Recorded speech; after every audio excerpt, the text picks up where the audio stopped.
নমস্কার। প্রতিটি মানুষ কোনো একটা কর্ম করে তার কোয়ালিটি এবং তার এফিসিয়েন্সি, তার নলেজের স্কিল তার উপরে বেস করে। কেউ কেউ দেখবেন কর্ম করতে গিয়ে অত্যাধিক পরিশ্রম করেন, যেমন যারা কায়িক পরিশ্রম করে খান, লেবার ক্লাসের মানুষ, রিক্সা চালিয়ে খান, যারা ঠেলা চালিয়ে খাচ্ছেন, তাদের কর্মটা কায়িক পরিশ্রমের উপর নির্ভরশীল।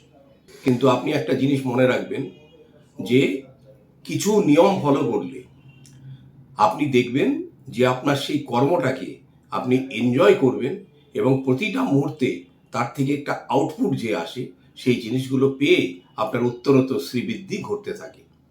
কর্ম আপনি যদি আপনার লজিক অনুযায়ী চয়ন করেন এবং সেই দিকে ফোকাস করেন এবং এটা জানবেন আপনার জন্য সর্বোত্তম। এবারে মনে করুন যে আপনার লগ্নপতি লগ্নপতি যদি নিজেই লগ্নে উপস্থিত থাকে তাহলে অতি অবশ্যই জানবেন যে আপনি ব্যক্তিগতভাবে যে কোনো কোম্পানি ফরমেশন করতে পারেন, যে কোনো বিজনেস করতে পারেন, যে কোনো শিক্ষামূলক ইনস্টিটিউট করতে পারেন, যে কোনো জিনিস। এবং সেই অবস্থায় যদি আপনার প্ল্যানেটের ডিগ্রিগত অবস্থান ঠিক থাকে, আবার আপনি কোনো একটা কোম্পানিতে শীর্ষ পদেও আসীন হতে পারেন। যদি লগ্নপতি দ্বিতীয় স্থানে উপস্থিত হয় সেই ক্ষেত্রে আপনাকে চয়ন করতে হবে ফাইন্যান্স সেক্টরের কোনো কাজ, তারপরে ফুড ইন্ডাস্ট্রির কাজ, তারপরে হোটেল বা রেস্টুরেন্ট, এই জাতীয় জিনিসের মধ্যে ইনভলভ থাকতে হবে। আপনার লগ্নপতি তৃতীয় ঘরে, সেই ক্ষেত্রে আপনাকে কিন্তু কমিউনিকেশন সেক্টর, তারপরে media, banking, short distance travel, এইগুলোকে মূলত ফোকাস করতে হবে। এই জাতীয় কর্মের মধ্যে নিজেকে ইনভলভ করার চেষ্টা করতে হবে। লগ্নপতি চতুর্থ ঘরে থাকলে আপনার জন্য রিয়েল এস্টেটের ব্যবসা, তারপরে হোম ডেকোরেশনের যেসব আইটেম তার ব্যবসা এবং ভূমি রিলেটেড ব্যবসা বা কোম্পানি, সেই সব কোম্পানিতে আপনার জয়েন করাকে ইন্ডিকেট করে। লগ্নপতি পঞ্চম ঘরে থাকলে যে কোনো ক্রিয়েটিভ ফিল্ড, তারপরে child education institute, educational institute, এসবের সঙ্গে নিজেকে যুক্ত করার চেষ্টা করুন। লগ্নপতি যদি ষষ্ঠ ঘরে থাকে সেই ক্ষেত্রে আপনাকে যে সার্ভিসের মধ্যে হার্ড ওয়ার্ক আর ডেডিকেশন আছে সেই জাতীয় চাকরির দিকেই আপনি নজর দেবেন, সেই জাতীয় কর্মের দিকেই আপনার ফোকাস করতে হবে এবং আপনার জন্য মেডিকেল রিপ্রেজেন্টেটিভের জব অত্যন্ত সুটেবল হয়। সপ্তম স্থানে যদি লগ্নপতি উপস্থিত থাকে যে কোনো পার্টনারশিপ বা কোলাবোরেশনের কোনো কোম্পানি বা বিজনেস আপনার জন্য সুটেবল।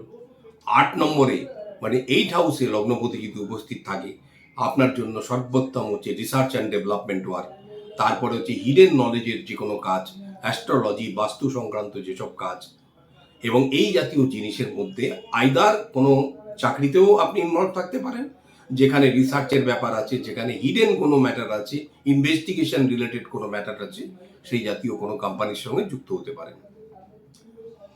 যদি লগ্নপতি 9th হাউস, এই 9th হাউসে প্রেজেন্ট থাকে তাহলে আপনাকে দেখতে হবে লং ডিস্টেন্স ট্রাভেলের যেসব কোম্পানি তাদের সঙ্গে যোগাযোগ করা, হায়ার এডুকেশন এরকম কোনো ইনস্টিটিউট সেরকম স্থানে যোগাযোগ করা এবং সেই স্থানে কর্ম করা, তারপরে যেসব ইনস্টিটিউটে স্পিরিচুয়াল রিলেটেড অ্যাক্টিভিটি শিক্ষা দেওয়া হয় সেই জাতীয় জিনিসের প্রতি আপনাকে ইনভলভ হওয়া। এই 9th হাউসে যদি লগ্নপতি থাকে আপনার কর্মজীবনের প্রভাবকে অত্যন্ত উন্নত করবে। 10th হাউসে লগ্নপতি থাকলে আপনার পাবলিক রিলেশন, HR মানে হিউম্যান রিসার্চ ডিপার্টমেন্ট, এই জাতীয় যে কোনো কাজের মধ্যে আপনি নিজেকে ইনভলভ করতে পারেন। এবং একটা জিনিস জেনে রাখবেন যে যতগুলো আমরা হাউসের কথা বললাম তার মধ্যে কর্মের চয়ন সবচেয়ে বেশি নির্ভরশীল এই 10th হাউস।